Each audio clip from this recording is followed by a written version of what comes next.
خلصت خلاص، خلصت كل حاجة. الأهلي في المركز الثالث بعد موسم مخزي، وأعتقد دي نهاية نستحقها. موسم كامل مفهوش غير بطولة السوبر في أوله خالص، وكل البطولات اللي شاركنا فيها خسرناها.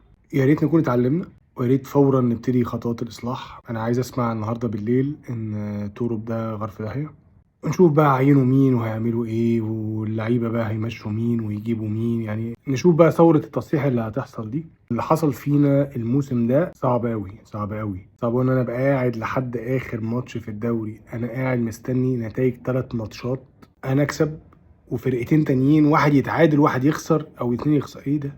ايه ده؟ ليه يعني؟ ده غير حرقة الدم طول الموسم يعني، وخروج افريقيا وشويه كوارث كتير يعني. بس يعني خلاص، اللي حصل حصل، قدر الله ما شاء فعل. نشوف بقى الكونفدرالية السنة الجاية بقى بتقول ايه. بس تاني، من غير ثورة تصحيح والاعتراف بالأخطاء ومحاسبة المخطئين كلهم، وما يبقوش موجودين في النادي ده تاني، مش هيتصلح الحال.